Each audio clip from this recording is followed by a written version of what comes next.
تو اس میں لیکن جو ایتھس کے جو سب سے بڑے اسپیشلسٹ ہیں نا وہ ہیں پروفیسر ڈاکٹر ولیم کریگ لین، آپ ان کو جانتے ہیں غالباً؟ جی ہاں میں جانتا ہوں. تو لیکن وہ اسلام پر جو اعتراضات انہوں نے کیے ہیں نا، وہ یہ کہتے ہیں کہ میرا اسلام میں بڑی دلچسپی ہے اور میں ڈاکٹر شبیر علی کی قابلیت سے بھی بڑا متاثر ہوں، مجھے جس بندے نے کوئی تنگ کیا ہے تھوڑا علمی طور پہ تو وہ یہی ہے، وہ بڑے متاثر ہیں. لیکن وہ کہتے ہیں جی کہ میں اسلام پہ یہ اعتراضات نہیں کروں گا جیسے وہ ڈیوڈ ووڈ کرتے آگے، اس کا بھی ایک اعتراض میں کروں گا، یا اور جو خبیث قسم کے لوگ ہیں جو گندی باتیں کرتے ہیں اور اسلام پہ اٹیک، پروفٹ صلی اللہ علیہ وسلم کی پرسنالٹی پہ اٹیک کرتے ہیں.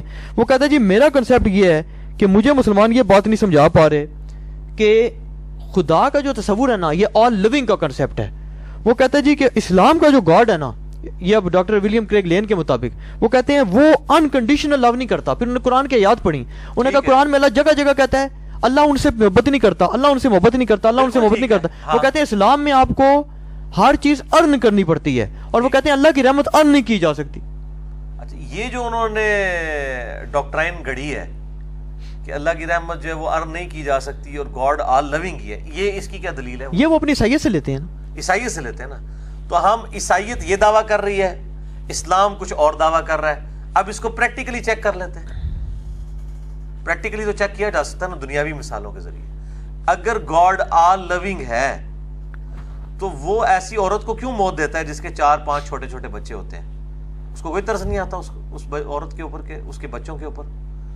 اور کئی گھر کے کمانے والے ایک ہوتے ہیں وہ مر جاتے ہیں، پیچھے سے لوگ بھیک مانگتے رہتے ہیں، چھوٹے بچوں کو دیکھ کے ہمیں بھی ترس آتا ہے. یہ تو پریکٹیکلی ہو رہا ہے نا. اگر ان کے آل لونگ گاڈ کو مان لے وہ تو ہمیں کوئی نہیں نظر آ رہا، پریکٹیکلی تو نہیں نظر آ رہا. یہ تو غیر مسلم ان کے اوپر اعتراضات جو ڈینائل آف گاڈ کرنے والے ایتھیسٹ ہیں وہ پھر اعتراض ان کے اوپر کر دیں گے کہ آل لونگ تو ہمیں نظر ہی کوئی نہیں آ رہا. نہیں انہوں نے کیے ہیں، ان کی ڈیبیٹس ہیں، صحیح کر رہے ہیں نا. ہاں اسلام کسی آل لونگ گاڈ کو نہیں مانتا. اسلام کہتا ہے کہ جی جو سورۃ الحجر کے اندر آیا ہے، نبی عبادی انی انا الغفور الرحیم، میرے بندوں کو یہ خبر دے دو کہ بے شک میں بہت بخشنے والا مہربان ہوں، اور یہ بھی خبر دے دو کہ بے شک میرا عذاب بھی جو ہے وہ دردناک ہے. اسلام میں دونوں رخ ہیں، اللہ تعالیٰ جو ہے وہ بخشنے والا مہربان بھی ہے اور گرفت فرمانے والا بھی ہے.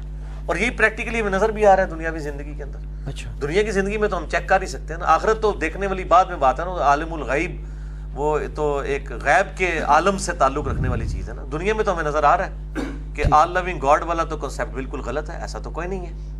کتنی عورتیں ہیں جن کے خاوند بڑے ظالم ہوتے ہیں، ان کو مارتے ہیں پیٹتے ہیں، تو وہ اگر آل لونگ تھا تو اس عورت کا کیا قصور تھا؟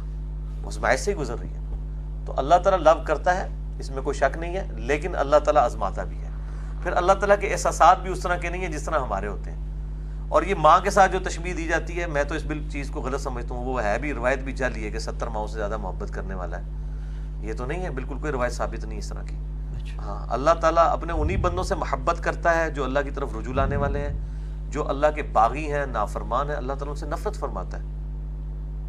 آل لونگ والا تو کوئی کنسیپٹ نہیں ہے.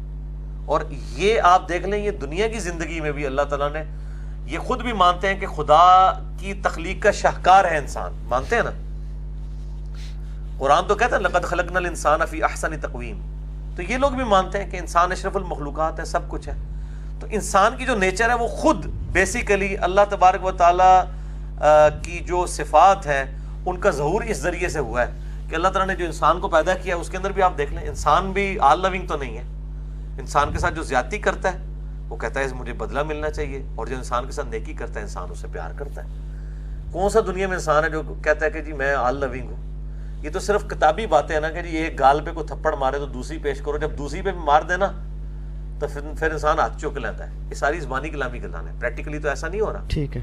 اور نہ یہ دنیا کی کسی عدالت کا قانون اس کی بنیاد پہ چل سکتا ہے کہ اگر آپ کے بیٹے کو کسی قتل کر دیا کسی نے تو آپ کہیں میں تو آل لونگ گاڈ کا ماننے والا ہوں، ٹھیک ہے میرے دوسرے بیٹے کو بھی قتل کر دے، میری بیوی کو بھی قتل کر دے.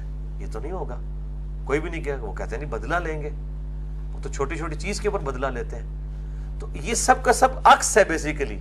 خدا نے یہ نیچر ہمیں دی ہے نا، تو یہ خدا کی جو سنت ہے اس کا عکس انسانوں کے اندر نظر آتا ہے.